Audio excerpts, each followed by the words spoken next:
Hey everyone, Harry here to talk about the gag order against Donald Trump that Judge Juan Merchan has now entered in connection with the trial and the Alvin Bragg DA voter deception case, as I'm calling it, set to begin jury selection April 15th. So Bragg had moved for this, and Merchan granted it, but significantly, he didn't need to show, and Merchan didn't need to find case-specific violations and inflammatory comments by Trump. He based it, did Merchan and Bragg in the motion, on his record in other cases of vilifying prosecutors and witnesses and potentially jurors as well. So the record here, it comes from the U.S. versus Trump case. Well, not just from there, but the order itself does come from that case, which is the Chutkin case where the D.C. Circuit upheld the grant order. Or you may recall first narrowed it slightly to say they can trash if they want Jack Smith, but not other prosecutors and the like. So he went through it. He explained he didn't have to make findings in advance, and then he held, as one needs to do. Trump, of course, had bitterly opposed, and Merchan held that this is necessary for the integrity of the trial, and there's no less restrictive way to do it. And that's sort of First Amendment speak for justifying this kind of muzzling of any defendant, but to include the presumed nominee for president for one of the two major parties. Okay, so anyway, it's a fairly brief but to the point order going through the First Amendment interests and the interest in the, integrity of the trial and not corrupting the jury pool. He goes through it all, and Bragg's folks ask for what's already been granted in the other case with an extra added element. That extra added element is not to say anything about the jurors who, recall, are anonymous here, but they're not sequestered. So he could say stuff that could make its way back to them and infect the juror pool. So Merchan holds there in three respects, Trump is gagged. He can't make or direct others to make public statements about witnesses, known or reasonably foreseeable witnesses. We know he has done that where there have been public reports of people participating, say, in the grand jury. Likewise, can't make or direct others to make public statements about counsel, members of the court staff and the DA staff, or the family members of any of the above.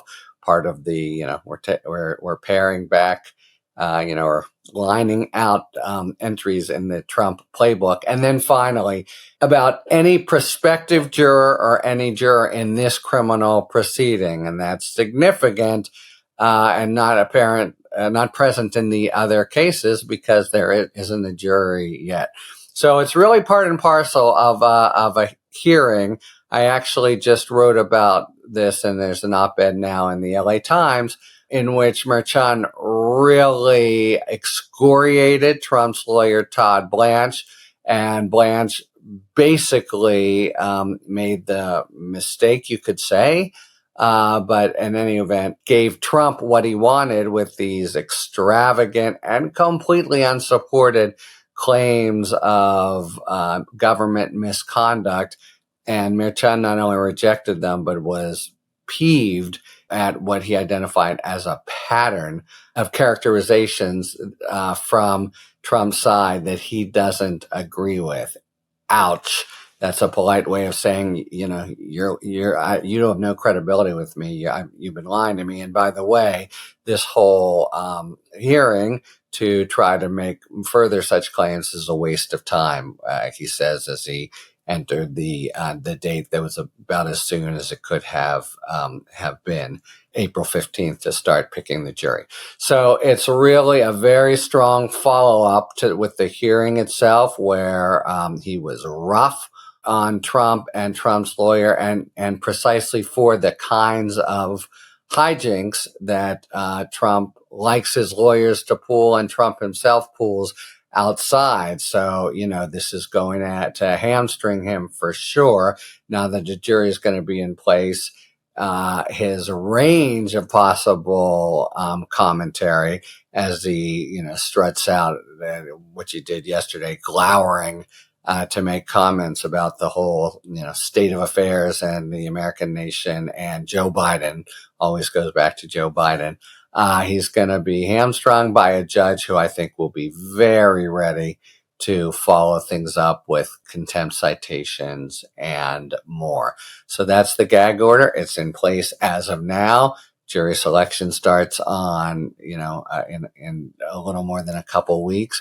This is happening, and happening on terms that are not good for Trump, because they're with a judge who really wants to keep him from pulling his characteristic crap that is really designed to play to the broader political audience and make him behave as a defendant is supposed to. And, he's a very hard guy to control. In some ways, Trump just wants to have a mistrial, which complicates matters. But Merchan, so far, has shown himself to be his match, with a very firm hand on the tiller of the courtroom. So this is all going forward in a posture that is not what Trump might want. Compare, say, Eileen Cannon or, even Scott McAfee.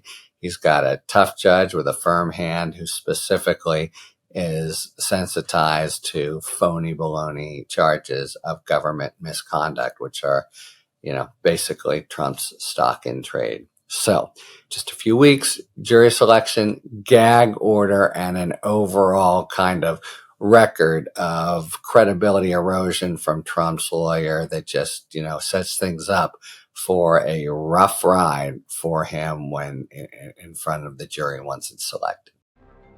Talk to you later. Thanks for tuning in. If you enjoyed this video and other Talking Feds content, please take a second to like and subscribe. Talk to you later.